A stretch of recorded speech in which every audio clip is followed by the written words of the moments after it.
Hey, good people, this is your NI Don back with another YouTube reflection.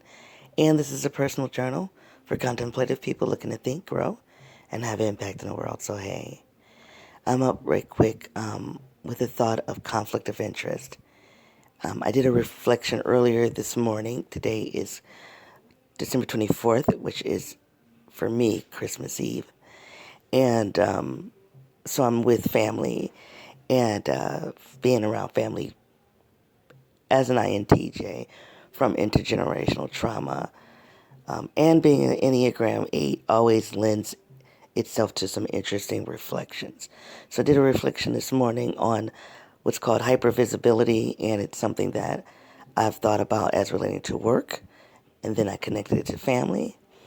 And I also had a thought about what's called rapport breaking, and I just didn't have the energy to talk about it. So I'm gone to sleep, and I'm up again, and I'm ready to try to tackle this idea of rapport breaking, but I'm going to frame it as a conflict of interest, because I think it might speak to some growth work I need to do. And in order to talk about the growth work that I need to do, or to, I'm going to have to come back to something, someone from the internet that I call the INTJ academic. It's a comment he made back in the spring, and I have twice challenged it on my podcast, about how INTJs can't be Enneagram 8s. And I've challenged that notion because we do exist. And he posited that, and briefly, I don't think he really, I don't know how married he is to this assertion that he made briefly, that INTJs can't be 8 and be healthy.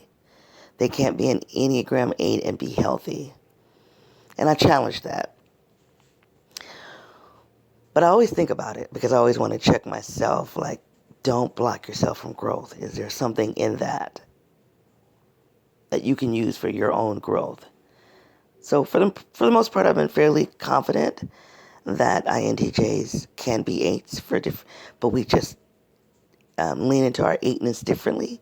We don't look like your typical 8, but we can be 8s. We don't look like the typical 8, and we still have to be healthy, because there's an unhealthy 8 too. And I think most of the time people understand Enneagram types by their unhealthy version. Honestly, that's what I think. Just like most people understand Myers-Briggs type by the stereotype, I think most people understand Enneagram type by the unhealthy version. So anyway, that's not what I'm here to do, to talk about the unhealthy treatment of Enneagram. But I want to talk about this idea of conflict of interest because it might be located as a point of growth for me to look at as I go into the new year, as I go into 2022, okay? So in order to talk about the point of growth, let me talk about the conflict of interest. I fully believe that I am an Enneagram social 8. And social 8s are friendly. But they're not friendly it doesn't mean that they prioritize one-on-one relationships. That's a sexual type. The one-on-one priority. It means, as I understand it, and I'm not an expert, it means that we just have a heightened awareness of the social world and our place in it. And for me, friendliness is about being connected to the social world and being connected to it. So I'm friendly. And I don't know if that's how an expert would define that. I really, really don't. But I do have my Enneagram book with me. I call it my Bible while I'm here on vacation. So I'm going to be studying this a little more. But I do believe I'm a social 8. And that makes me friendly. I'm still an INTJ. And as a social 8 INTJ, what happens, or an INTJ social 8, is that when I'm in a new place, not always, and there is a pattern in which I do this, I just don't have time to unpack it, but there is a type of environment that I can go into and I can be friendly. Hey, how are you? And I can do a banter, and I can do small talk, which a lot of introverts don't do. I can do it because I've learned to do it. I'm 50 years old. I wasn't always into the whole banter thing. As a matter of fact, I didn't like it. But once I learned as an INTJ, my effectiveness always needs resources. I started seeing people as potential resources. That might not be healthy. That might not be positive, but that's really what it is. And so you might have something that I can learn from, I need. So I'll banter with you to learn that. And often I'm using my lower extroverted intuition to do that. I drop down into my lower function, into my shadow, my fifth function to do that. I just uploaded a podcast. I uploaded a podcast episode yesterday that talked about my ability to access my fifth and sixth function. And I titled that 8 Functions. So please go check that out. But I can drop into my fifth function for a need, as an instrument, for utility. And when I'm in a new space, and I'm in a process of really just getting to know somebody and not just seeing what I can get from them, but valuing them, right? Valuing them and understanding that they have a role in the social world too. I'll drop into my fifth function to do that. Once I've determined where they are in the social world, where they are in their thinking, what they have to bring to the table, I then make a decision on what the next step is going to be. Now, I don't have a calculated process.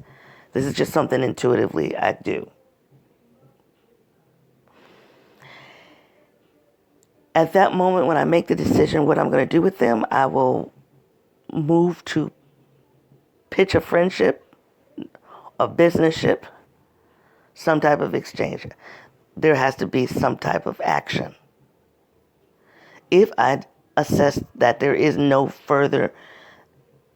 nothing on the horizon for us to continue the connection, there's no possible partnership in business, there's no resource sharing, there's no friendship, then I'm like, nice. It was nice talking to you. Have a good day, right? And I'm good.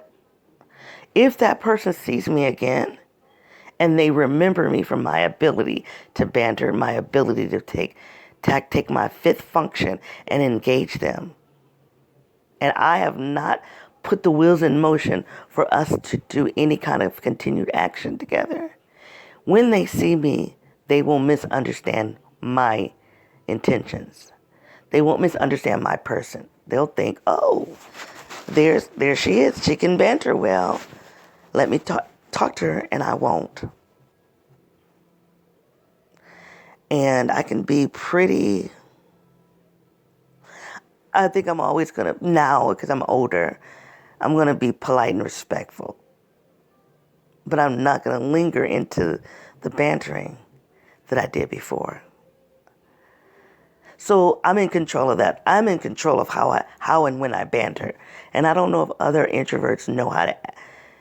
I don't know if they'll treat that. I think they just simply say, I don't like small talk. I don't banter because you haven't found a value for it. I have found a value for small talk, and therefore I've learned to do it. I had to learn to do it.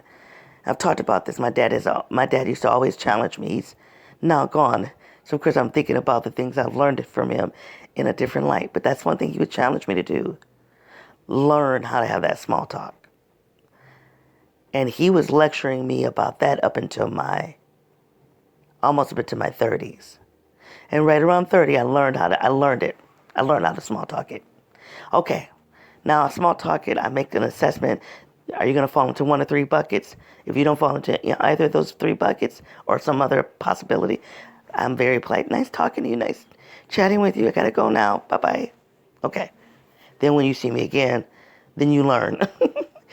You either learn to bring something that will be relevant for one of those 3 buckets, or you'll learn she's not going to small talk you. She's not going to engage in it. And that's fine. And I'm polite about it. I'm respectful. At least that's what I believe. Okay, moving on. I got to get going. This is not what I intended to talk about. Okay, I just hit the pause button because I think what has happened in this reflection for the first 10 minutes, I moved into a space that I thought was going to happen after the reflection. I think I had my breakthrough already. I think, I do these reflections to learn something. I think I've already learned what it is I set to learn, and I didn't take you on the journey. So I'm going to have to probably talk more about this in a longer freestyle reflection. So I'm going to take the last 5 minutes to package this up in some kind of cohesive way for you. But I've already had my learning for that, and I'll have to talk to you about that later. All right, so this is for you now. Just to bring closure to this reflection. When a person comes back to me and they want to engage, and I find a way to politely stop the bantering, to stop the what is it called, the small talking, I'll do what's called breaking rapport. Now let me say something else. Let me clarify this. I can also break rapport the first time we meet. Once I've decided one of three buckets, I'm not going to stay into a small talking exchange with you for a long time.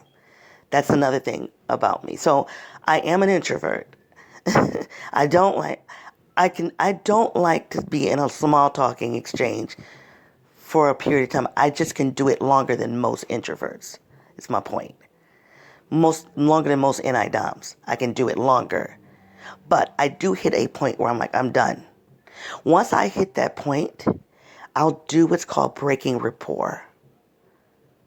And if we end the conversation before you have experienced me breaking rapport, you will experience me breaking rapport when you come back to me the next time you see me.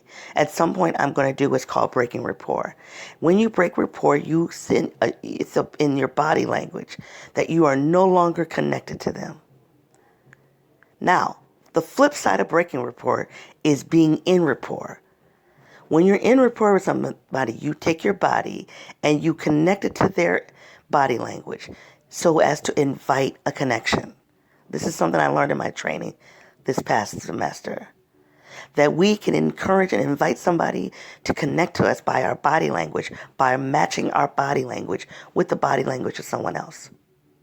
That's how we invite the conversation. For most people, they will read the body language and they will determine, can I be in rapport with this person? Unfortunately, there are some extroverts that don't respond to the cues that we can give them through our body language, but that's another reflection. But I can take my body and invite you to be in connection with me by aligning my body language to your body language.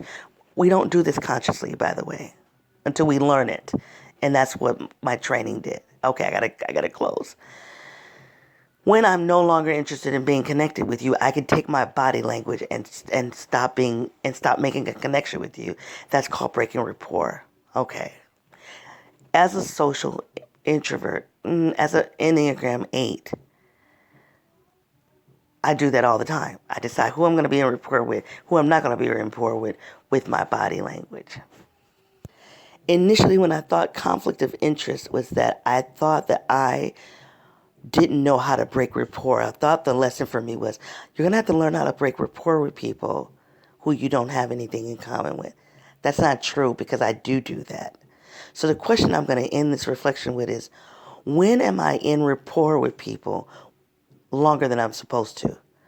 Because there is a lesson for me, but it's not that I don't know how to break rapport. I know how to break rapport, and I do it. I just now have to figure out what is the pattern of when I don't break rapport and I'm supposed to. And then it becomes a conflict of interest because I'm lingering into that connection when I don't need to, when it doesn't benefit me. And I think that lesson is located at the intersection of trauma. And I'll have to come back and tell you more about that. So for now, let's just talk about the value of small talk and how you need rapport to do that. And when you've exhausted the value of small talk, you break rapport to end it. What is the question I'm going to come back to later is, when do I stay in rapport after I've made the decision that that's a connection I no longer need to have? And I'll have to do a part 2 on that. You guys, it's been a pleasure hanging out with you. Until I come back, be well. Bye.